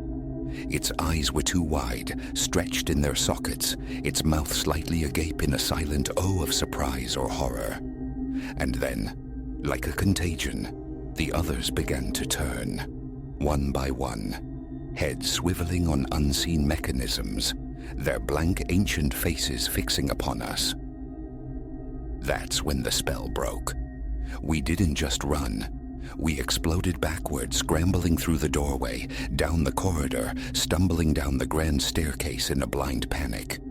We didn't stop, didn't breathe properly until we were back in the car, fumbling with the keys, breath tearing through our lungs in ragged bursts. I refused to look back at the hotel, but I felt it, felt them. Their collective gaze pressing against the back of my skull from those grimy windows. Miles said nothing. his knuckles white on the steering wheel as he slammed the car into gear and tore down the narrow, tree-choked road, leaving the Grande La Croix to fade into the encroaching night. We drove in silence, the only sound the frantic rhythm of our own hearts, until the blessed anonymous hum of the highway enveloped us once more. I cannot name what we encountered in that ballroom by the lake, but the Grande La Croix Hotel wasn't empty. Something resides there still, caught in its own stagnant time, waiting, and whatever it is, it does not wish to be disturbed.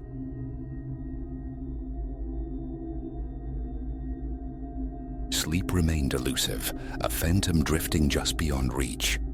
Again. 3 o'clock chimed somewhere deep within the building's bones, and precisely then the cadence began overhead. Heavy treads on aged timber, a metronome marking the dead hours. Back, forth, back, forth. 6 months I'd resided within the tired embrace of apartment 4B at the Argento, and 6 months this nocturnal rhythm had haunted the plaster above my bed. Initially, dismissal came easy. A neighbor keeping unconventional hours, nothing more sinister than insomnia or shift work. Yet an unsettling quality clung to those footfalls. Lying rigid, my gaze traced the geography of water stains mapping the ceiling. The steps adhered to their immutable path. 8 deliberate paces from the imagined bedroom space to the living area, a pregnant pause, then the 8-step return. Each tread groaned protest from the floorboards. The tempo held fast, unwavering, relentless. My phone cast a pale glow. 4:13 a.m. Something inside me fractured. Blankets were flung aside, a faded t-shirt pulled hastily over my head. I burst into the corridor, a tempest of frayed nerves. Silence reigned in the Argento, absolute save for the damnable percussion above. Fluorescent tubes flickered erratically, carving stark dancing shadows onto wallpaper that peeled like sunburned skin. 23 steps to the stairwell. I counted them, my bare soles adhering momentarily to the worn linoleum with each footfall. The 5th floor descended into deeper gloom. Bulbs long expired remained unreplaced, monuments to neglect. Here the sound intensified, resonating directly from 5B, the apartment mirroring my own layout below. My fist hammered against the solid wood door, the sound booming unnaturally in the confined silence. No reply. The footsteps continued their measured journey. Again I struck the door, harder, knuckles stinging. Nothing. The pacing persisted, oblivious or deliberately indifferent. "Hey." My voice, raw with exhaustion, cracked the stillness. "It's past 4 in the morning. People are trying to sleep down here." The rhythm didn't falter. 8 steps forward. Pause. 8 steps back. A different door creaked open down the hall. Mr. Petrov, the building superintendent, emerged blinking, clad in striped pajamas, a formidable ring of keys clutched in his hand. His gray hair formed a chaotic sculpture on one side of his head. "Mr. Vance, what's the commotion at this hour?" "Someone in 5B, I rasped, gesturing wildly, pacing for hours, every single night. I've had enough. Confusion furrowed Mr. Petrov's brow. 5B? That's not possible. What do you mean? I can hear it right now. The steady thud-thud-thud punctuated my disbelief. Apartment 5B, he stated, his voice low, has been vacant for 3 years, ever since the Chen family left. I gaped at him. The footfalls echoed undeniable mocking. But the sound... He sighed, sorting through his keys. A metallic click, and the door swung inward on groaning hinges. A cavern of emptiness gaped before us. Dust lay thick as velvet on the bare hardwood floors. No furniture, No sign of life. Just naked walls and intricate cobwebs draping the corners like funereal lace. Yet the footsteps persisted, impossibly clear, marching through the vacant space directly before our eyes. Mr. Petrov's face drained of color. Wordlessly, he slammed the door shut, the lock tumbling with decisive finality.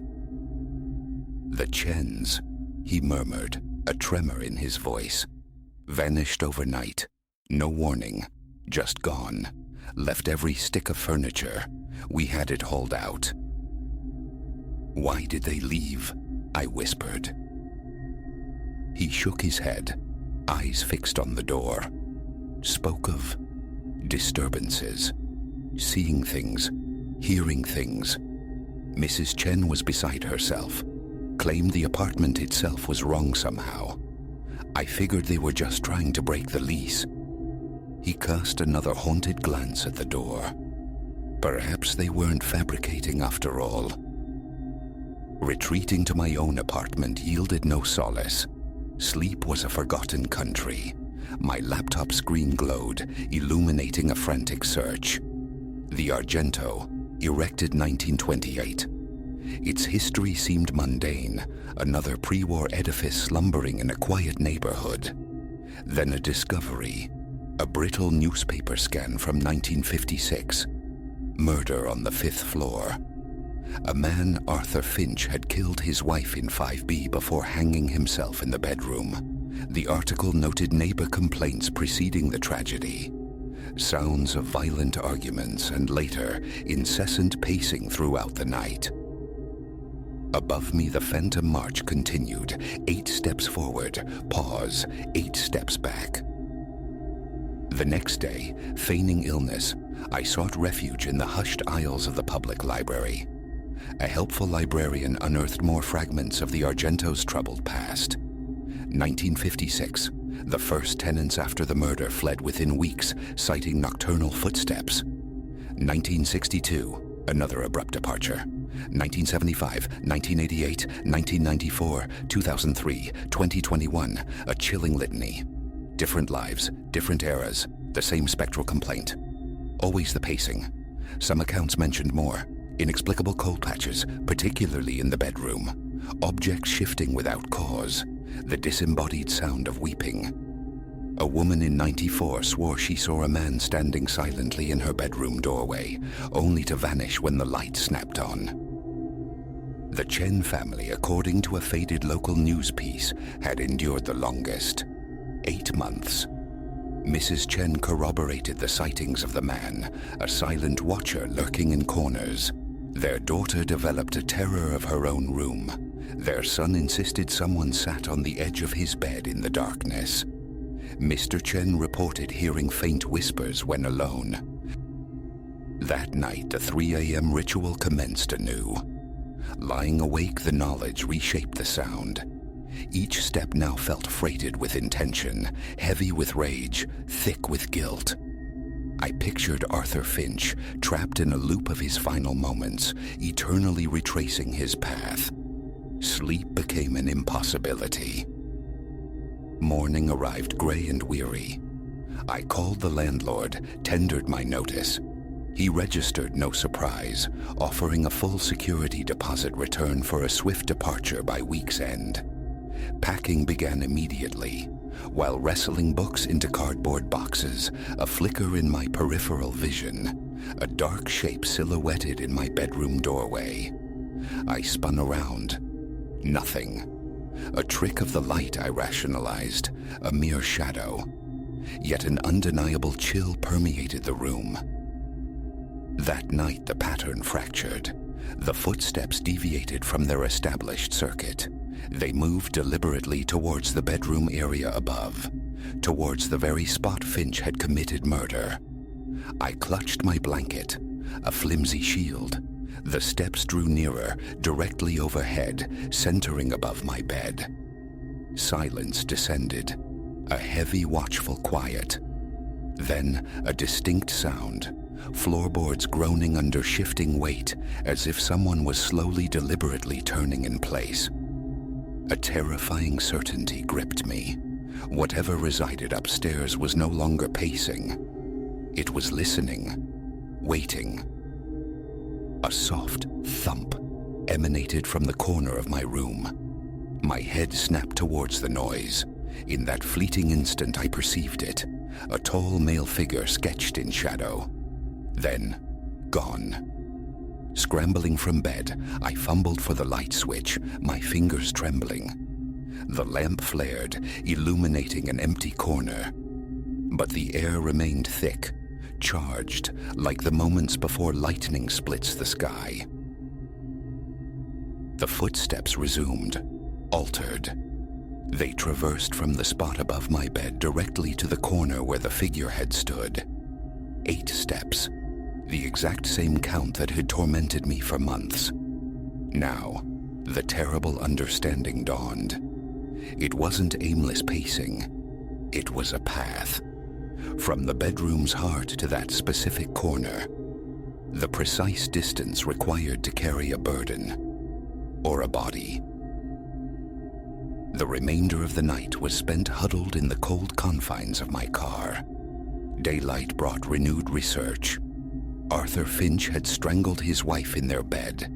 He then carried her lifeless form to the corner of the bedroom, depositing her there while he scrawled a confession. Finally, he hanged himself from a ceiling pipe. Their bodies lay undiscovered for 3 days. Movers were hired. Entering the apartment again felt unbearable. I watched from my car across the street as they worked, emptying my life from the haunted space. The Argento looked deceptively ordinary in the afternoon light, just brick and mortar. My eyes, however, remained fixed on the 5th floor windows, 5B. As dusk bled into the sky, I saw it, movement behind the grimy glass, a shadow gliding back and forth, 8 steps forward, 8 steps back, the pattern, visible even from the street. They finished near 8. One last hollow walk-through. Dust motes danced in the slanted light. Scuff marks scarred the walls, the only remnants of my tenure. Standing in the bedroom doorway, I stared at the corner, the place the figure had materialized. For the first time since my arrival, the footsteps above were silent. As I turned to leave, the temperature plummeted. My breath plumed white. The air grew heavy, pressing in. A distinct creak sounded directly behind me. I didn't look back. I fled. Down the 23 steps, through the lobby's flickering gloom, out into the night. Pulling away from the curb, a final glance upward, compelled. A man stood framed in the window of 5B, watching me go. Even at that distance, his face was unnervingly clear. He smiled. A hotel room offered sterile sanctuary. Around 3 a.m., I woke abruptly. Silence. Profound silence, broken only by the air conditioner's hum and the distant sigh of traffic. No footsteps, no creaking wood. My new apartment lies across town, smaller, pricier, the commute longer, but the nights are blessedly quiet. Yet dreams sometimes carry me back.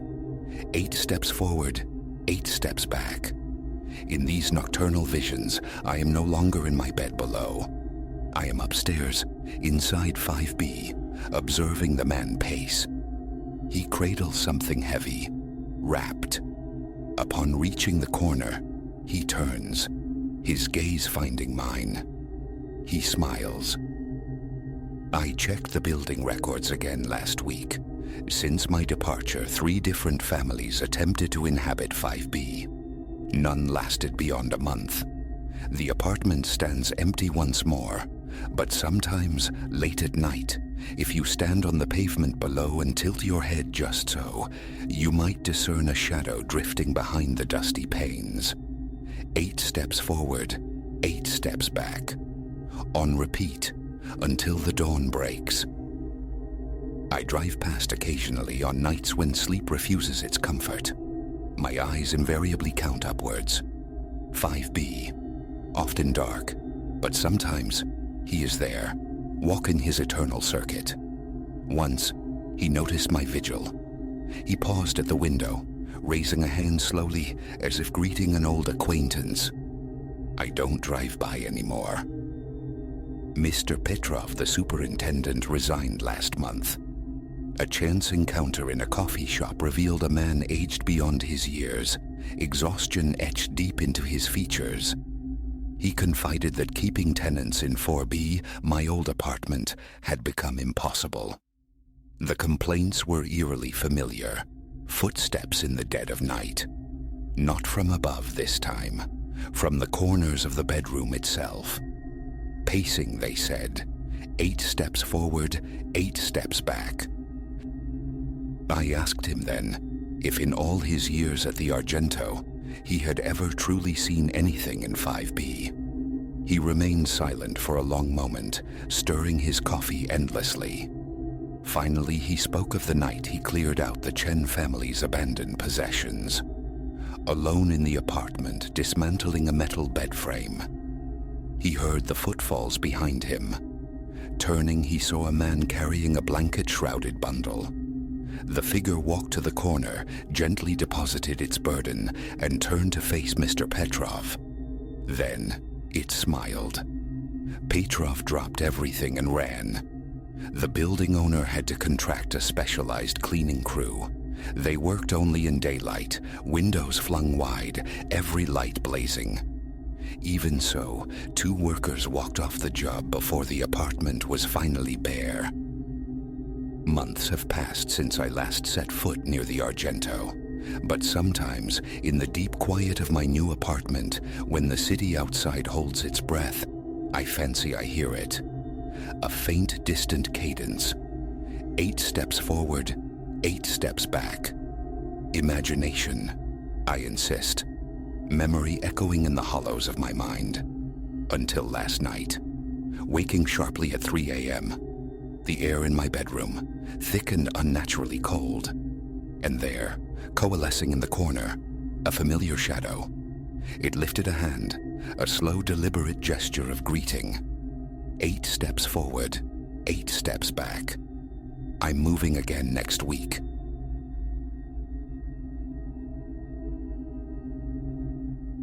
The ember glow of the fire painted shifting frescoes on the pines, its soft crackle a counterpoint to the bright trills of my children's laughter in the sharp mountain air.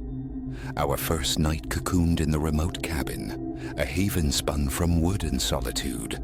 Perfection, it seemed, fragile and ephemeral. If only the shadows stretching from the forest had whispered the truth, that this idyllic interlude was merely the prelude to a darkness that would etch itself onto our souls. I am Alara, 38 summers lived, mother to 2 small flames flickering against the backdrop of suburban Chicago. My husband Liam and I had chased this escape for months, yearning to shed the relentless static of our lives, to simply be with Maya, 12, and Finn, 9. The cabin, discovered through the digital ether, promised rustic sanctuary deep within the Canadian wild, leagues from any semblance of town or tether. Those initial days unfolded like a dream. Sun-dappled hikes through whispering woods, the silver flash of fish in the glacial lake, evenings spent deciphering constellations in the velvet expanse above. The children, unyoked from screens, bloomed in the wilderness. Liam and I rediscovered rhythms lost to the incessant hum of obligation. On the 3rd night, marshmallows browning over the flames, a sound fractured the peace. Not animal skittering, but footsteps, heavy, deliberate, pressing into the forest floor just beyond the firelight's reach. Liam rose, a silhouette against the flames, peering into the deep-woven darkness. Hello? His voice, usually resonant, felt thin, absorbed by the vast quiet. Anyone out there? Silence answered, stitched only with the familiar nocturnal thrum of the woods. We dismissed it. Nerves. The unfamiliarity of isolation. A phantom echo. Yet looking back through the lens of what followed, That moment pulses like the first, ignored tremor before the quake. Later, deep in the cradle of sleep, a violent crash ripped through the cabin's stillness, jolting me awake. Before thought could catch breath, our bedroom door splintered inward. 3 figures filled the frame, faces erased by ski masks, each brandishing the cold, hard geometry of a firearm. "Don't move." The command cracked like ice. "Quiet, nobody gets hurt." My heart hammered against my ribs, a trapped bird. Liam moved instinctively, a shield, but rough hands hauled him from the bed. "The kids," another voice rasped, impatient. "Where are they?" "Please." The word tore from my throat, frayed with terror. "They're only children. Don't hurt them." The leader, taller, his eyes chips of glacial blue visible through the mask's slits, gave a curt nod. His companions vanished, returning moments later with Maya and Finn, their small faces streaked with tears, radiating a fear so pure it was physically painful to witness. "Mama." Finn's whimper was a tiny boat lost on a vast ocean. I yearned to gather them close, to weave a lie of safety, but the words wouldn't form. The truth was a chasm I couldn't bridge. They marshaled us into the living room, onto the worn couch. The leader, Silas, began to pace, his weapon a constant menacing pendulum. "Listen." His voice was unnervingly calm, stripped of heat. "We need a place. Quiet place. You're going to accommodate us. Do exactly what we say. You might walk away from this." Liam, ever the protector, found his voice. "Take anything. Money, car. Just let my family go." A chuckle dry as dead leaves escaped Silas. "Not quite that simple, my friend. We're all in this together now, for the duration." Over the ensuing hours, fractured details emerged. They were fugitives, fresh from a significant score in the city nearby. Our isolation was their perfect camouflage, a burrow to wait out the storm of pursuit. Movement within the cabin was permitted, but always under scrutiny. One, younger, introduced as Reese, carried an air of reluctance, his gaze often skittering away. The other, Garth, was pure volatility, his gun leaping at the slightest perceived transgression. But it was Silas who radiated the deepest chill. Behind the mask, those blue eyes held a terrifying calculus, an absolute willingness to erase any obstacle. Days bled into one another, each hour a tightrope walk between placating our captors and soothing the children's frayed nerves. Liam and I traded fraught, silent glances, minds racing for an opening, a strategy, but their vigilance and the absence of our phones left us adrift. On the 5th day, I observed Reese, his distraction mounting, his eyes repeatedly drawn to the windows, the tree line. When Silas and Garth stepped outside, ostensibly to check the perimeter, I seized the fragile opportunity. "Reese," I whispered, the sound barely disturbing the air. "Help us. Please. This is wrong. You know it is."